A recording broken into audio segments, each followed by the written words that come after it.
Hi everyone, this is Carly Bell with Vitality Forever. Today I will share with you Chapter 1 of my 5 Steps to Vitality Forever book. You may find this book on my website, vitalityforever.org. This book is an encompassing book that details simple methods in which to achieve mind and body integration. I cut straight to the chase. There's no BS and there's no fluff. Here we go. This is the introduction. I didn't write this book to tell you how to live your life. I wouldn't begin to pretend to understand the situation you're in, where you are coming from, or what you've been through.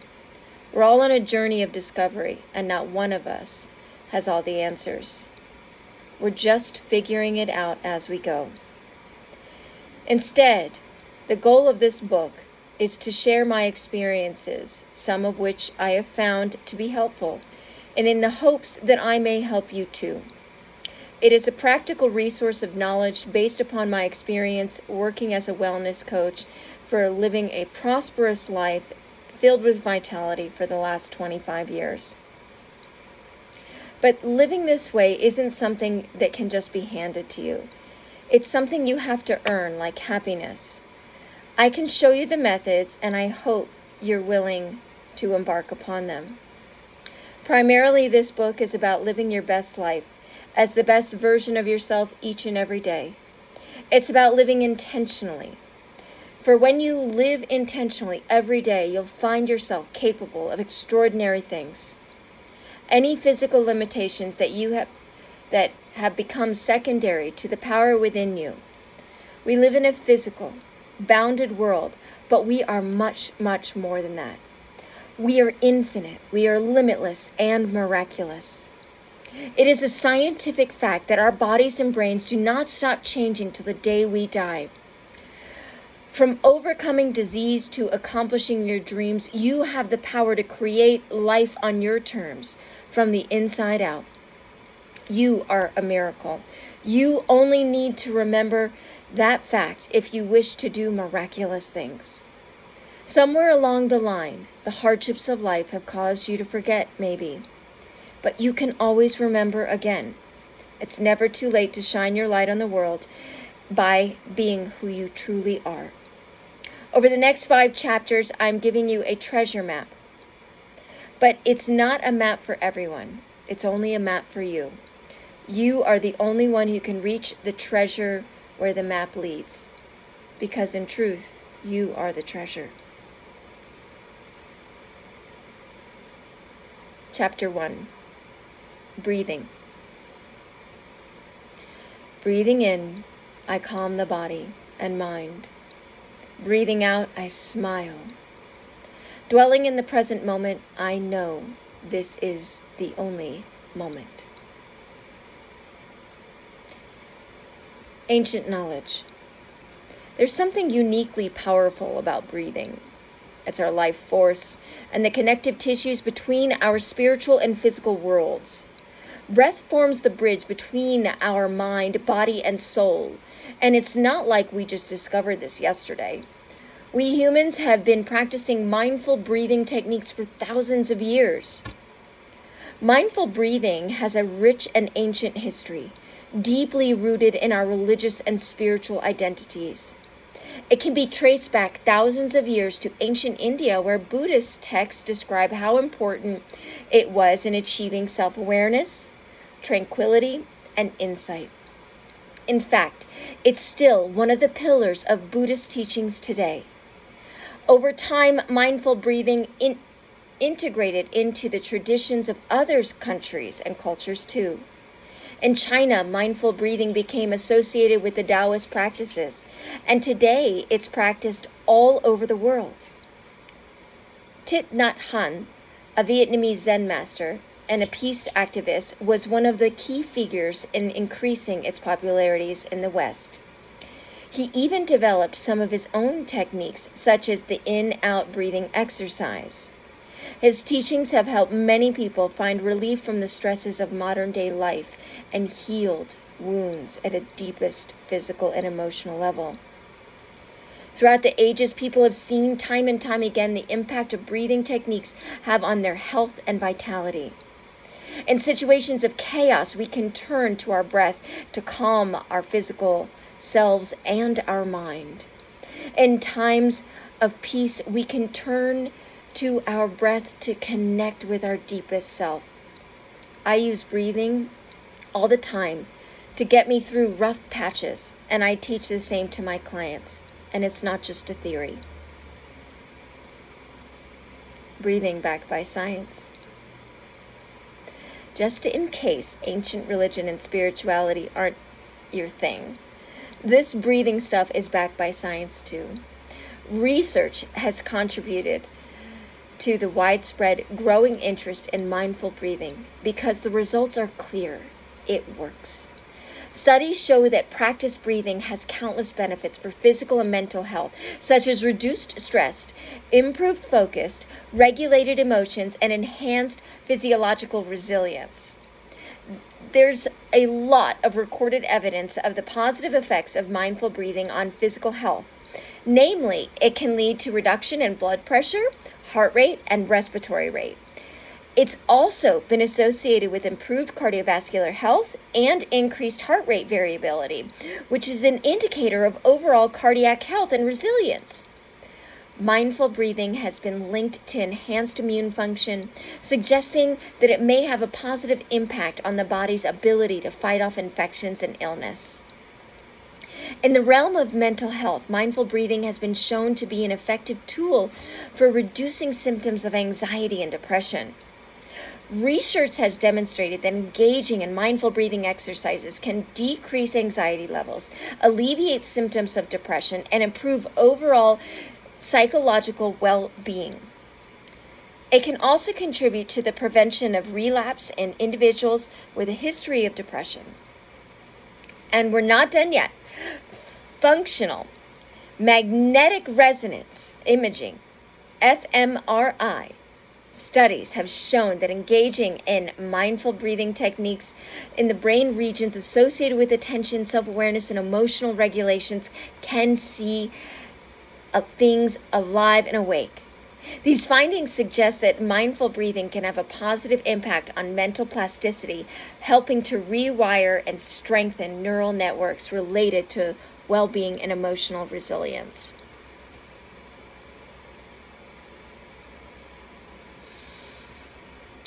I want to talk to you a little bit about this system of body optimization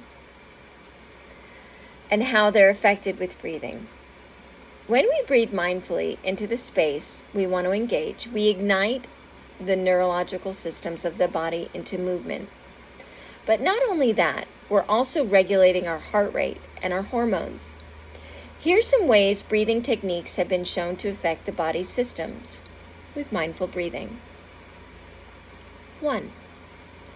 Activates the parasympathetic nervous system, which is responsible for the body's rest and relaxation response.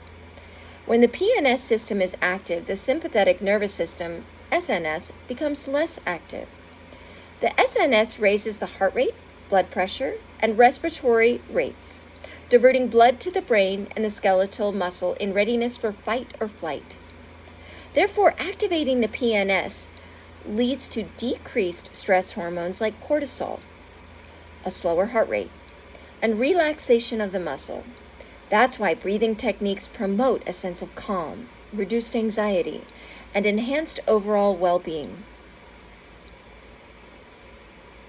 Breathing techniques have been found to lower blood pressure and heart rate. Research suggests that regular practice of mindful breathing exercises improves heart rate variabilities.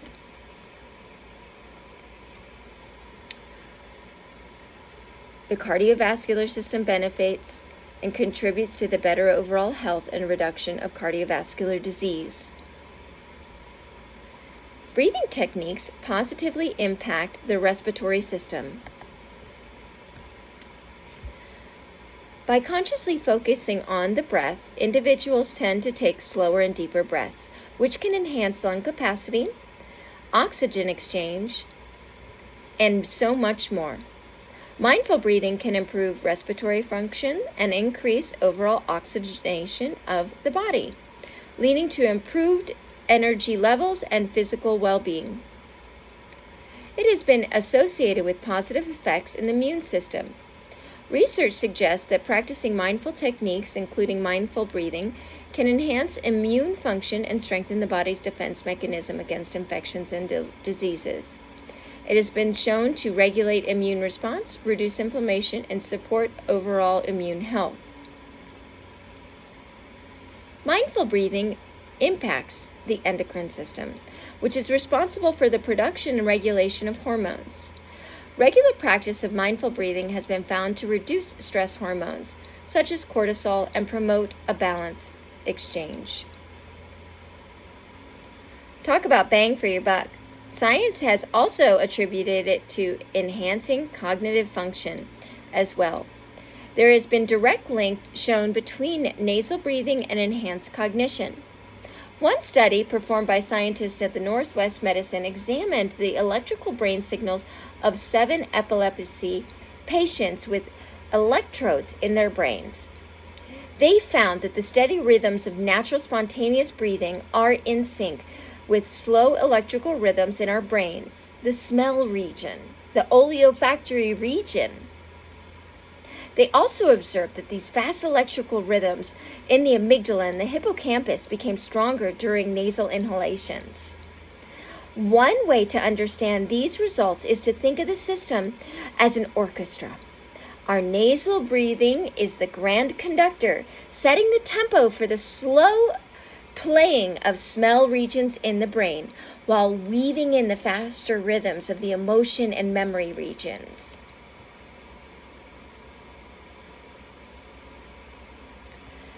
Mindful breathing with emotional regulation and mental clarity.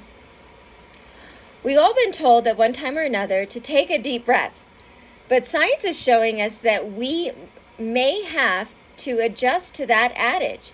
Take a deep breath to become more emotionally aware, but only through your nose and not through your mouth. Good luck.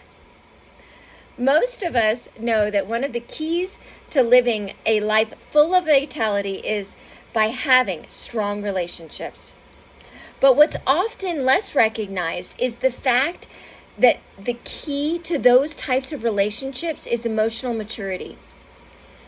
Emotional maturity is your ability to act in response to what life throws at you instead of simply reacting to it. Your entire life is determined in the pause between what happens to you and how you respond. That's heavy, okay? And the ability to harness that pause is actually within you to breathe slow through the nose. Without a doubt, I've noticed that my clients who have the most trouble progressing are those who can't put the reins on their emotions. And being able to do so isn't some inherent trait or something that is determined by vast events. Instead, it's rather your ability to be in the moment regardless of what your past is. It comes with the understanding that your past doesn't define you. Only what you do in that moment, that space, that breath is what defines you. And breathing slow and mindfully before speaking is a way to achieve that emotional intelligence. To further understand the synchronous effects of nasal breathing in our brain, those same scientists previously mentioned conducted separate experiments on 60 healthy subjects to test the effects of nasal breathing on memory and emotional behavior. Subjects were presented with fearful and surpriseful faces and had to make a rapid decision in the emotional expressions of the faces they saw. It turns out that they were able to recognize the fearful faces, but not surprised faces, much faster when these faces appeared specifically during the in-breath through the nose. This didn't happen because an out-breath nor mouth breathing. The scientists also tested memory associated with the hippocampus, where the same 60 subjects had to view images and later recall them. They found that memory for those images was much better if they first encountered and encoded these images during the in-breath, not the out-breath of the nose. Our in-breath directly affects the electrical signals passing between the processing centers of memory and emotion. These findings show a system where our in-breath is like a remote control for our brains. Breathing in through our nose directly affects the smell regions of the brain, which indirectly affects our memory and emotional brain centers. And in this way, we can maintain and optimize brain function using our in-breath to have faster, more accurate emotionals. But what about this out-breath? I mean, I've been focusing on the in-breath, right? As the first study mentioned earlier shows, slow, steady breathing activates the calmer part of our nervous system and slows our heart rate, reducing feelings of anxiety and stress. So while the in-breath specifically alters our cognition, the act of slow, deep breathing, whether inhalation or exhalation, is beneficial for our nervous system. And that's when we want to be still. Our breath powers the breathing component and gains clarity. And to fully do so, we must have the center of our minds here and now. Our breath powers the breathing component by gains and clarity. And to do so fully, we must also try to center our minds in the here and now. Mindfulness emphasizes the breathing component, observing in a cognitive manner without forcing ourselves to get to some state where we are in fact then hearing our bodies more clearly. This in turn becomes a path to insight and a practice to keep working on. Today, mindful breathing is widely practiced as a standalone technique or as part of a mindfulness-based intervention, such as mindfulness-based stress reductions, the mindfulness-based cognitive therapy. It has become a fundamental aspect of many wellness and self-care practices, with individuals from diverse backgrounds and cultures incorporating mindful breathing into their daily routines to foster relaxation, self-awareness, deeper connection to the present moment. The history of mindful breathing demonstrates its enduring relevance and its potential to support individuals towards their journey of inner peace and well-being. There's an appendix which explains how to breathe at the end of the book. But the highlights here today is that breathing techniques are nearly as old as mankind, with roots tracing back to thousands of years. Breathing techniques have withstood the test of time and a multitude of generations and cultures. Breathing techniques have been shown by science to have many positive health benefits impacting virtually every system of the body. And breathing techniques have a direct impact on your mental clarity and ability to regulate your emotions. That is chapter 1. I will tomorrow read chapter 2 for you to listen. Hope you have a great day. See you then.